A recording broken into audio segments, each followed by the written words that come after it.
I'm on my way to interview the owner of an interesting car.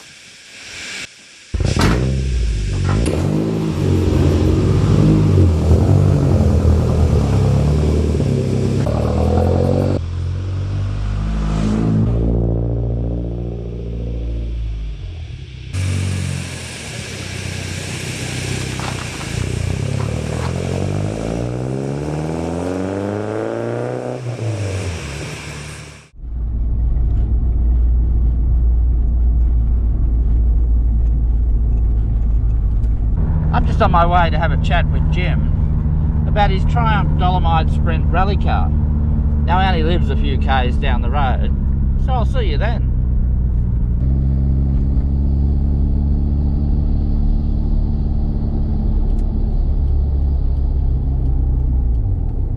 I'm here talking with Jim about this wonderful Triumph Dolomite Sprint rally car. Now, how long have you had this? Well, I've had this car for 35 years. Started out as a road car, and then it sort of progressed into a rally car. I put a roll cage in it, and put the halter in it, and it was never a bare shell sort of build as a rally car. It was just a road car and made into a motorsport car, I suppose is a better term for it. And just over the years had more and more work done to it to make it into a rally car, I guess. So, tell me what's been done to it. Well, it's evolved and then re-evolved, and 35 years is a long time to own a car. I guess initially it was sort of like the essentials of a rally car to go rallying. Sump guard, halter, better springs and shocks, get a bit of ground clearance, driving lights, big alternator. These things have got a bit of a heat problem, so they overheat a bit. So I initially bought the biggest radiator I could get, which was I think the air conditioning radiator, the ones that had aircon in them. And look, I'm a country boy, so I didn't have a lot of money, so it was a matter of doing what I could. So I got another radiator and bolted it to the boot lid. It had no airflow in it, but it increased the volume of the car, the coolant in the car. And I got a few radiators out of the heater elements, which are like a small radiator, and bolted them that way in the engine bay. And I put a header tank in it to give it a head of coolant above the water pump. Now all that worked, added a lot of weight to the car, and it was like that for a very long time. And I could thrash it, I could just do whatever I liked. It never overheated anymore. But during this rebuild that's happening to it now, I've decided to undo a lot of that. The radiator of the boot's gone, and so's the little radiators in the engine bay. It's still got its original big-ish radiator, and it's got a few more fans on it, and the header tank. I think that's all it really needed. I don't think it needed all the other stuff. So that was done to it. The brakes were another area where it was a problem. They had a solid rotor on it that was like paper thin, and now, well, very early in the piece it got a ventilated rotor conversion on it. I used to have two calipers bolted on, and that's come off in this rebuild as well because I don't think it's needed, and it's unsprung weight. And the brakes were great once the ventilator. I think that's the key to the brakes, is to keep them cool rather than the pad area, especially at my level of competition. Otherwise, it's got a limited slip diff. That's been in it for a very long time.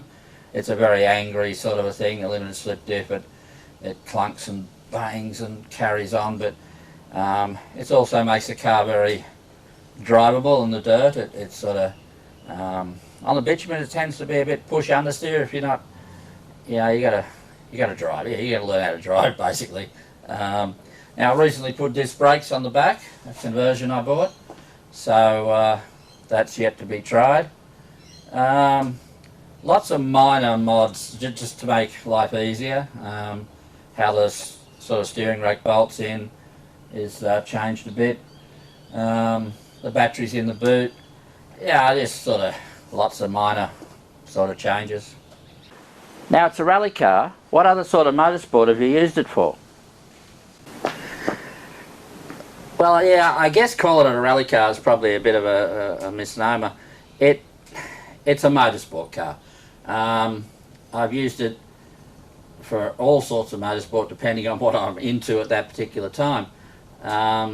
It was sort of, initially when I first got it, I was living in a country town, and that, motorsport there was sort of made up of motorcarners really, and the occasional rally. Then I moved to Sydney. The car clubs down here were far more into bitumen related motorsport, circuits and that. So I got used, in super sprints a fair bit. Then I used it for navigational rallies. That was, and then I organised motorsport too. So I used it, in surveying for navigational rallies. Yeah, you name it pretty well. It's sort of done it. I'm not a very competitive person, so it doesn't really matter to me what class I'm in or whether I'm going to win or lose. Or I just go there to give the dolly a good old rev. Now, it is a Triumph, so how reliable has it been? Well, Triumphs have got a bad reputation. Look, a lot of cars get bad reputations, and I'm not sure they're entirely justified. In some cases they probably are. But the dolly has been pretty unreliable over the years. It's broken down an awful lot. Breakdowns that leave you stranded out in the never sort of thing. It broke its front, what did you call it, tie bar, the bar that goes from the front suspension arm through to the, so it stops the wheel moving back and forth. That just broke way up near Inverell, and I had to sort of pull over, the wheel locked up. It rammed up under the mudguard and just locked up, and had to walk for ages, find a welder and weld it back together again, and put it all back together, all in bloody 40-degree heat. It's had a lot of breakdowns over the years. Of course, blown head gaskets. Look, it's just been a cantankerous sort of a car, and that's all right. It's part of the adventure sort of thing.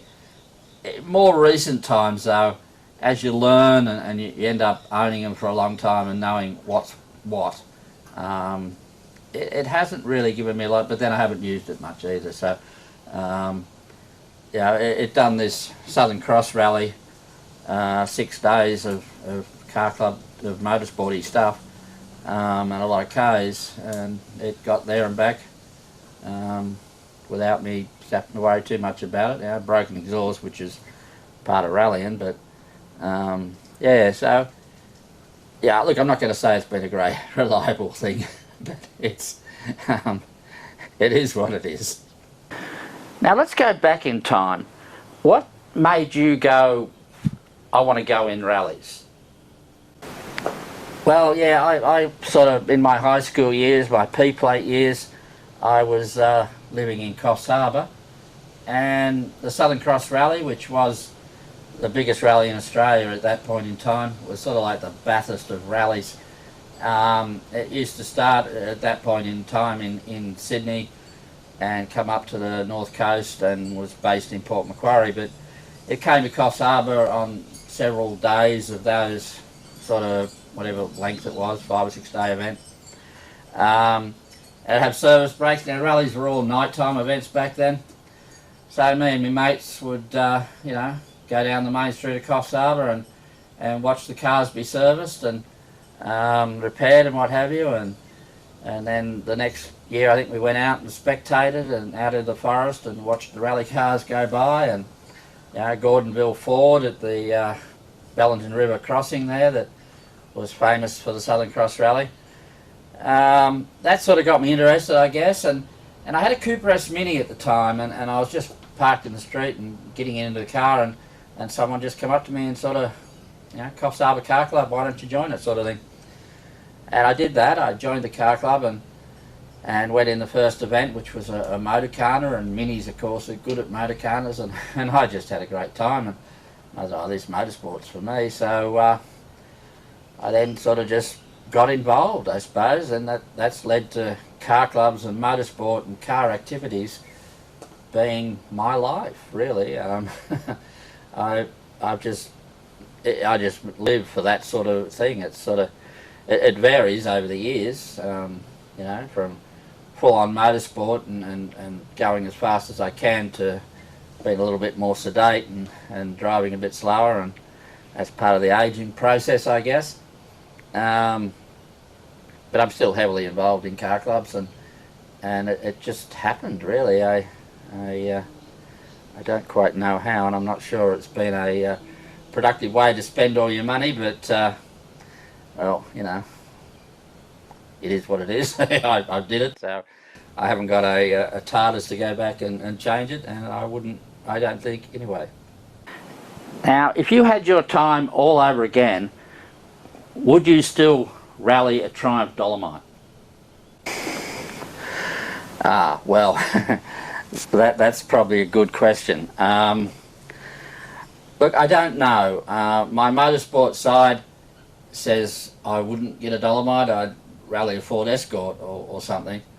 But my car side tells me yes, I would, because I really like Dolomites. I think they're a nice looking car, and I've always, I suppose, been attracted to, well, I don't know if I've been attracted to, but I have a trait that makes me go off and do something different, I guess. I bought Beta videos when they come out instead of VHS. I rallied a Mini before, instead of a Datsun. So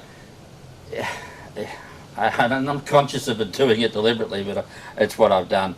And look, I like the Dolly. It's and it's a nice car, and I when it's going well, it's great. And so I like the fact that I own a Dolly, but from a motorsport point of view, I think a Ford Escort or a Datsun 1600 or something might have been a better sort of bet. So I don't really know what I would do in that situation. Owning a car for 35 years, I guess you've done an awful lot of work to it in that time. Yeah, I guess I know every nut and bolt in it. There's not much that hasn't been pulled apart and put back together.